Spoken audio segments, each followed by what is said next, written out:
Chandragiri TDP MLA Pulivarthi నానిపై BJP నేత మేడసాని పురుషోత్తం ఆగ్రహం వ్యక్తం చేశారు. తిరుపతి రూరల్ పరిధిలో జాతీయ రహదారి నిర్మాణ కాంట్రాక్ట్ తనకు వచ్చిందని, పనులు చేయకుండా కొందరు చంద్రగిరి టీడీపీ నాయకులు అడ్డుకున్నారని ఆరోపించారు. గ్రావెల్ సేకరణ అనుమతుల కోసం చాలా ఇబ్బందులు పడ్డాను అని తెలిపారు. కలెక్టర్ను కలిసినా అనుమతులు ఇవ్వలేదు అని చెబుతున్నారు. చివరకు చంద్రగిరి ఎమ్మెల్యే నాని తనకు కాల్ చేసి కొందరు టీడీపీ లీడర్లను కలవమని చెప్పారు అని తెలిపారు.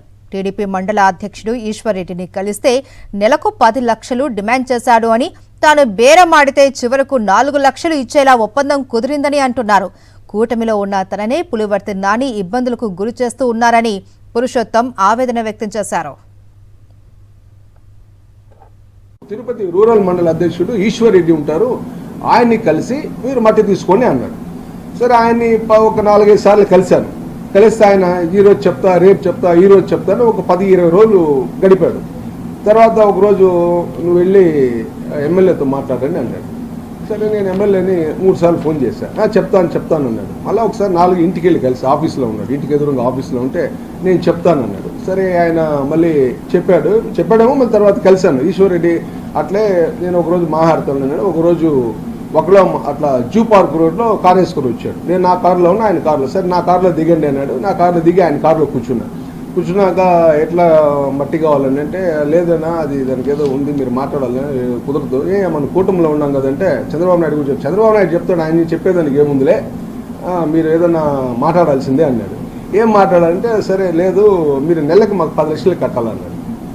నేను కూటమిలో ఉన్నాను, నెలకు 10 లక్షలు ఏంది కట్టేది, ఇది కరెక్ట్ కాదు కదంటే, లేదన్నా అదంతా కుదరదు, లేదని మీరు బండ్లు పెట్టలేరు, బండ్లంతా అదంతా మీరు మట్టితో కాల్ చేస్తాం, పొట్టి చేస్తాం, చించేస్తాం ఏదో అన్నాడు ఆయన. సరే, ఎందుకు లేబా అంటే, నాకు వర్క్ తక్కువ కేసినాను, అంత డబ్బులు ఇచ్చుకోలేనంటే, సరే 4 లక్షల రూపాయలకి ఇస్తానని ఒప్పుకున్నా.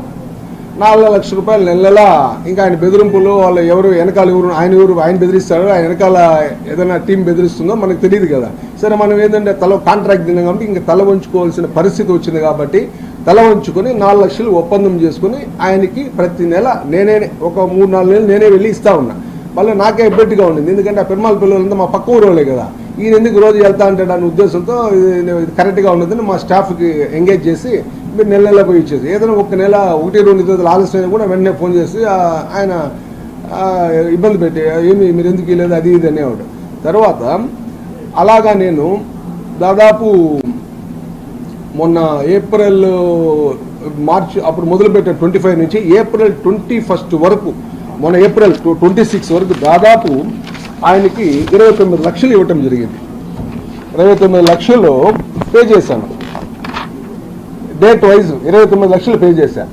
దాంట్లో కూడా ఒక 2 లక్షలకి ఎవరో మా మిత్రుల ద్వారానో లేకపోతే మా స్టాఫ్ ద్వారానో ఫోన్పే దాదాపు ఒక 2 లక్షల రూపాయలకి ఫోన్పే పంపించడం జరిగింది. ఇక్కడ స్థానిక ప్రజాప్రతినిధి ఎవరైతే ఉన్నారో వెంకట మణి ప్రసాద్ అనే అతను ఇలాగా మమ్మల్ని, కూటమిలో ఉన్న మమ్మల్ని ఇబ్బంది పెట్టడం జరిగింది. ఈ విషయాలన్నీ కూడా నేను ముందుకు తీసుకెళ్ళి పోయిన నెల 18వ తేదీ పోయిన నెల 18వ తేదీ నేను ఇవన్నీ కూడా ముఖ్యమంత్రి గారికి కలవాలని, లోకేష్ గారిని కలవాలని విజయవాడకి వెళ్ళాను. విజయవాడగా 18 నుంచి దాదాపు 24 వరకు విజయవాడలో ఉన్నాను. ముఖ్యమంత్రి గారి పిఎస్ కపర్తి గారిని, అలాగే లోకేష్ పిఎస్ నరేష్ గారికి ఫోన్ చేశాను. చేస్తే వాళ్ళు అపాయింట్మెంట్ ఇస్తామని చెప్పారు. మళ్ళీ వ్యక్తిగత కార్యదర్శి రాజగోపాల్ కూడా ఫోన్ చేశాను, అన్నా నేను ఇప్పిస్తాను అపాయింట్మెంట్ అన్నారు. ఈ 3 అపాయింట్మెంట్లు ఇప్పిస్తాన్నారు. కానీ దాదాపు 4 రోజుల అక్కడ నేను విజయవాడలో ఉండటం జరిగింది. విజయవాడలో ఉండటం జరిగినాక నేను చూశాను, నాకు అపాయింట్మెంట్ రాలేదు. సార్, లాస్ట్కి వాళ్ళకి మెసేజ్ పెట్టి, ధన్యవాదాలండి, మీరు చంద్రగిరి నుంచి వచ్చిన ఒక బీజేపీ పార్టీకి ఇచ్చిన విలువ ఇదే మీరు అనేసి వాళ్ళకి నేను మెసేజ్ పెట్టి తిరిగి నేను వచ్చేసాను. ఈ ఎమ్మెల్యే ఒప్పుకోకపోతే అసలు ఈయన నాకెవరు చెప్పేదానికి? ఈయన చిత్తూరు నుంచి వచ్చి ఇక్కడ రాజకీయం చేస్తూ, మేము ఇక్కడ పుట్టి పెరిగి ఇక్కడ రాజకీయంగా ఉంటూ నువ్వు నాకు సలహా ఇచ్చే అంత స్థాయిలోకి వచ్చినామంటే ఏమి నీ బ్యాక్గ్రౌండ్ మాకు తెలియదు అనుకున్నావా? నువ్వు నన్ను అక్కడ మట్టెత్తుకు ఏమి మీ జాగీరా ఇది, నీ సొంత జాగీరా ఇది, నీ పట్టా భూమే? అధికారులంతా గుప్పిట్లో పెట్టుకొని వ్యవస్థలంతా నాశనం చేస్తూ ఈరోజు ఇలాంటి పరిస్థితి నాలాంటి వాటికే వచ్చిందంటే మిగతా ఎలా సామాన్య ప్రజల పరిస్థితి ఏంటి? ఈరోజు ఈ వెంకట మణి ప్రసాద్ అనే కుటుంబము గజనీ గోరి మహమ్మద్ల చిత్తూరు నుంచి వచ్చి చంద్రగిరిని దోచుకుంటా ఉంది. దోచుకొని ఎక్కడెక్కడ వాళ్ళు పెట్టుబడులు పెడుతున్నారో మీరే వేసుకోవచ్చు. మరిన్ని అప్డేట్స్ కోసం ఛానల్ ను సబ్స్క్రైబ్ చేయండి. నోటిఫికేషన్స్ కోసం బెల్ ఐకాన్ పై క్లిక్ చేయండి.